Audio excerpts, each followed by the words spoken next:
Faly miarabantsika rehetra indray rakizy. Ary faly indrindra indray androany hanolotra tantara mahafinaritra sy mahavariana ho anao. Enoy tsara ary. Tsy te ho velona intsony aho. Jesosy mandray anao amma anao na dia ratsy noty aza.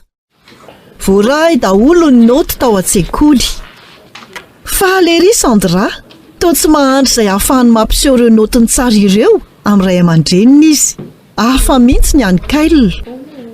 Nampiriminy tsikelikely ny kitapony tamin'ny fiafaran'ny andro fianarana.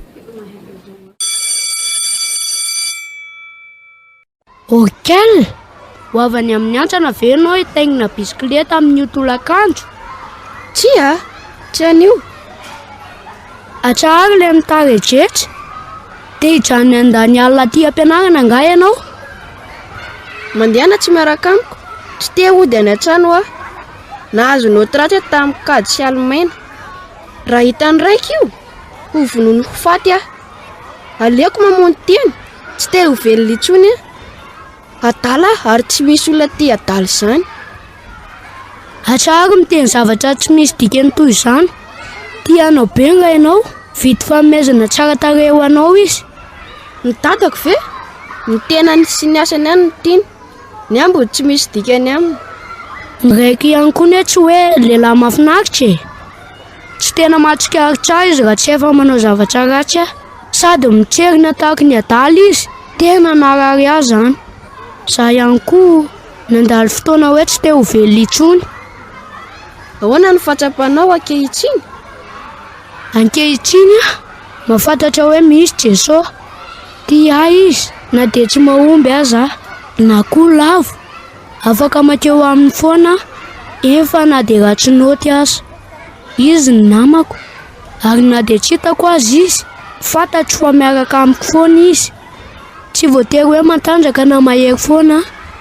Afaka mitomany ao anatrehany mahatsara azy zany. Tsara kosa ny ianao izany. Raha tahiny ka menitako izany ndao any amin'ny antrana hiresaka. Tianao ve raha hiaraka aminao any an-tranonao Hevitra tsara izany. Tena namana tsara ianao. Ary rehefa tapitra ny fialan-tsasatra, afaka miaraka manao enti-mody tsika. Tena nahafinaritra ny nataony Ben niaraka tamin'ny namany. Saingy mbola nitebiteby Kailina. Nitranga nefa ny fahagagana. Tsy tezitra taminy ny rainy rehefa nahafantatra fa nahazo noty ratsy Kailina. Niaika ihany koa izy fa tsy nahazo noty tsara foana tany an-tsekoly. Mety manano sarotra izany rehefa manantena fahombiazana tonga lafatra ny ray aman-dreny. Saingy izany dia tsy tokony hahatonga anao eritreritra fa tsinotsinona ianao.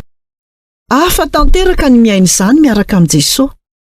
Mandray anao amin'ny maha ianao izy, sady manampy anao ahalala ny lanjanao, na dia mety manao fahadisoana tahaka anao aza indraindray ny ray aman-dreninao. Tianao izy miaraka amin'ireo herinao sy ny fahalemenao satria izy no mahafantatra anao tanteraka. Izy no mahafantatra fa afaka manao zavatra maro ianao. Fantany ireo zavatra sarotra aminao. Te hanampy anao izy. Noho izany, mahereza hatrany ary matoky azy. Mety hoe tsy ianao no azo avy hatrany noty tsara indrindra amin'ny klasinao rehefa mahalala an' Jesosy. Saingy afaka manampy anao izy hanao ny tsara indrindra. Afaka manome anao ny fifehezana sy ny fifaliana izy any an-tsekoly. Mahereza hatrany ary matoky azy. Mahavita manao mihoatra noho izay noheverinao ianao. Miaraka amin'ny fanampian'i Jesosy. Izay indray no anjara hafatra ho antsika tamin'ity anio ity. Tahiny tompo daholo. Nanolotra ny tantara zokomy.